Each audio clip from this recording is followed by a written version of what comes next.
And Mr. Papadopoulos, your name for the record? Alexandros Papadopoulos, Your Honor. Okay. And so today's date is scheduled for sentencing in this matter. And this was originally scheduled for June 3rd.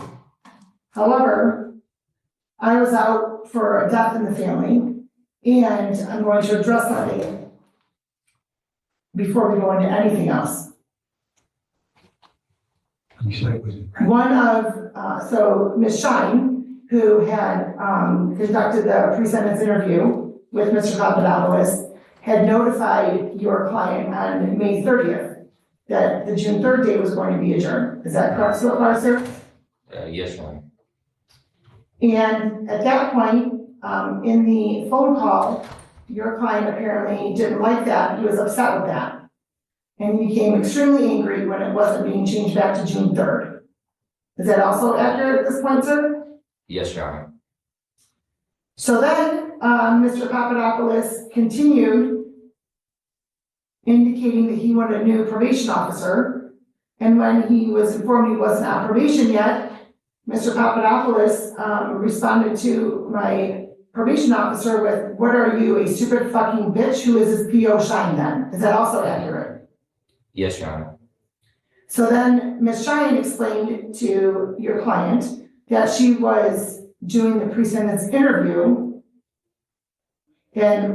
but he wasn't on probation yet. And then he continued to yell and use profanity, calling her a fucking idiot and a fucking bitch multiple times. Is that also accurate, sir? Yes, Your Honor. So Ms. Shine continued to tell him that if he had any questions, he would contact you, counsel.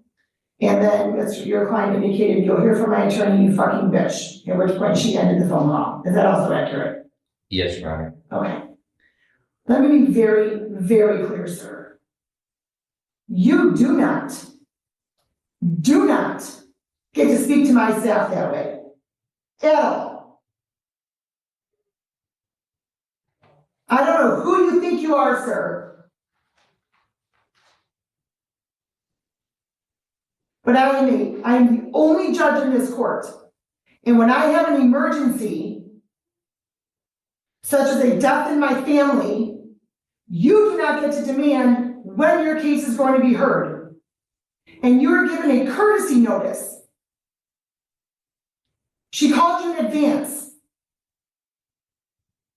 as opposed to showing up that day and having to be rescheduled. And this is how you respond and react?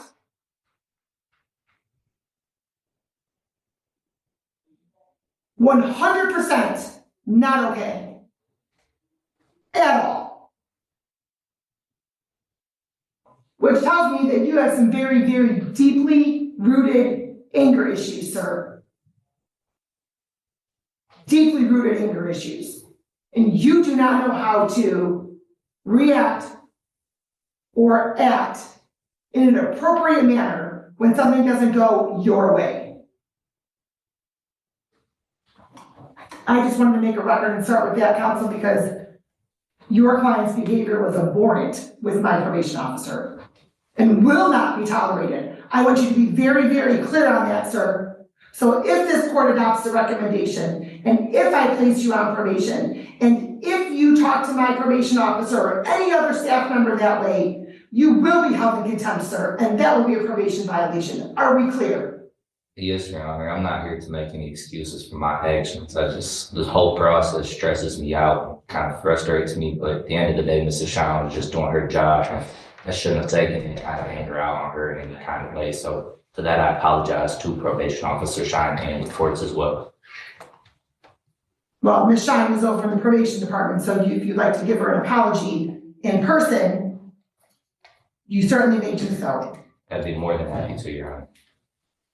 Pre-sentence report and recommendation, you had an opportunity to review the sentence with the pre-sentence interview with the pre-sentence report with your client.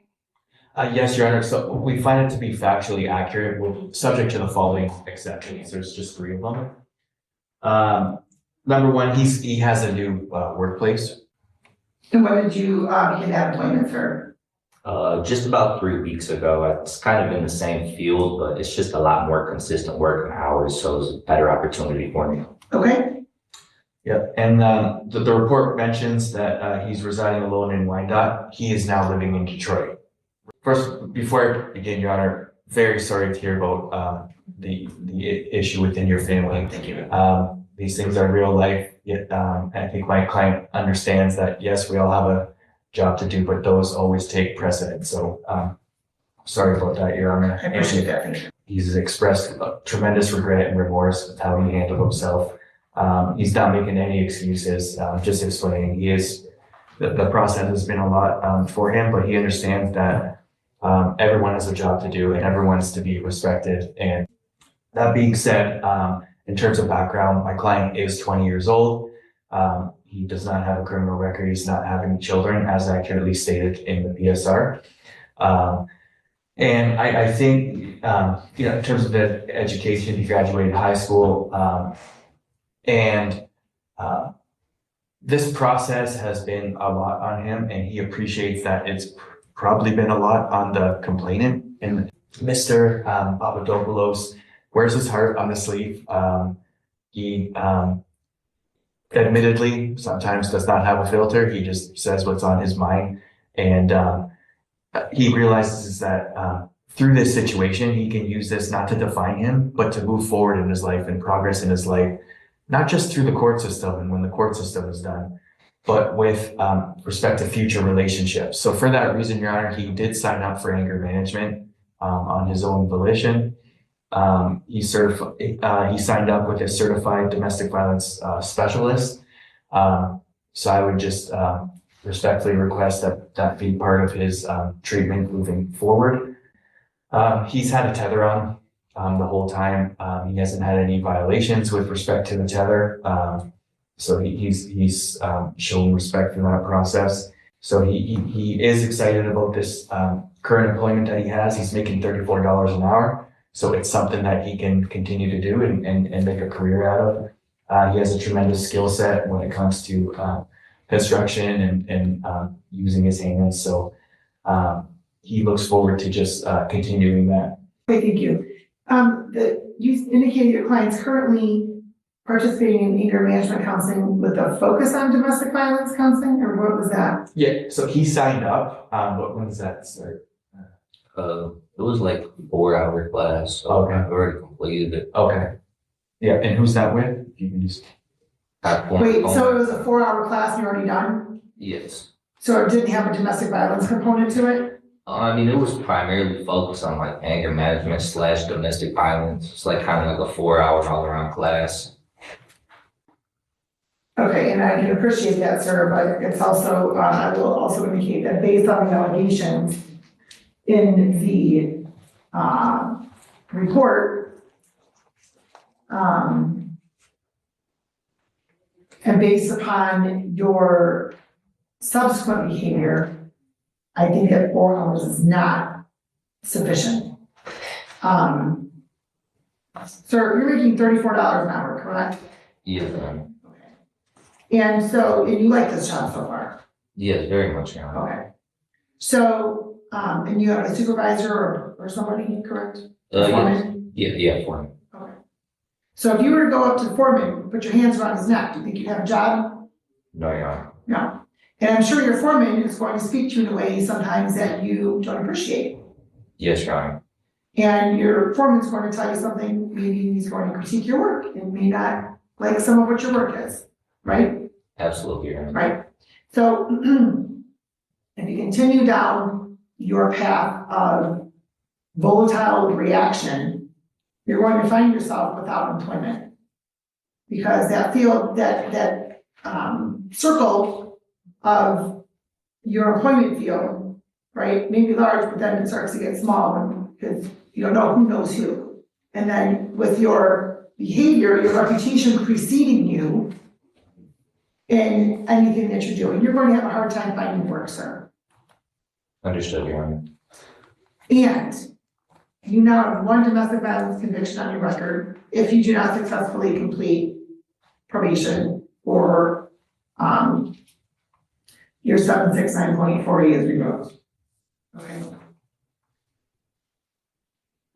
So if you don't get it together and you're in another relationship with somebody, or a family member, you get into an altercation with, sir, you're looking at significantly higher consequences. Understood. You're young, you're 20 years old. You may be committed to the road, I don't know. But you're not permitted to behave in the way you did. On a number of occasions. Absolutely, Your Honor. Put both hands around her throat. Then you pushed her on the ground, she fell face first into the ground. She had an earring ripped out. Lucky she didn't rip her entire earlobe. And that's somebody that you were in a relationship with, that you cared about at some point. And then your reaction with my probation officer. And you have a license to carry a gun. That's very concerning. And how is that if you're not 21? I do not have You don't have a license, you're correct. You do not have a license because you're not 21. yeah, correct. Yeah, you had a gun in your car, or you had a gun somewhere along the way. Because somebody, I think, also in the report alleged that you had pulled it on them. Your behavior is very concerning, but I think, sir, that perhaps with the proper guidance, you will be able to correct your behavior. So the court's going to find that there is reasonable grounds to park on CL 769.5 based on hearing from counsel and Mr. Papadopoulos and reviewing the report, the recommendation. The court also finds the following sentence is the best interest of justice, is reasonable and proportionate to the seriousness of the matter and the circumstances surrounding Mr. Papadopoulos, taking into account the legislative guidelines. The court's going to order 18 months probation. You're not eligible for early discharge. You are not to possess or have access to any firearms, weapons, or ammunition. Do you have any of that, sir? No, Your Honor. And the firearm was confiscated, correct? Yes, Your Honor, by Riverview. The rehabilitative goal for that condition is to ensure the safety of the community and the victim. And the court will also know that Ms. Gullet has not appeared today, which is her right to not appear. And she's also not requesting restitution based on her communication with probation. You are to enroll and participate in 26-week domestic violence counseling. And I know I stated it, but I'm also going to order that you are to communicate in a respectful and professional manner with this probation department. If you don't, that's a violation, sir. Yes, Your Honor. And just so you're clear, sir, I'm going to extend that to the entire 27 district court staff. Absolutely, Your Honor. Okay, any questions? Just one, Your Honor. I know you said no access to any kind of firearms or anything. That would include that, like going to the gun range as well, correct? 100%. I just wanted to. Yes. Even the archery range, all of that. It doesn't just relate to possession. Anywhere you go with any of that present. Correct. Understood, Your Honor. Okay? All right, good luck to you, sir. Please have a seat over probation. Thank you, Mr. Thank you. Thank you, Your Honor, and Have a good day. we're gonna head to apologize to All right, thank you.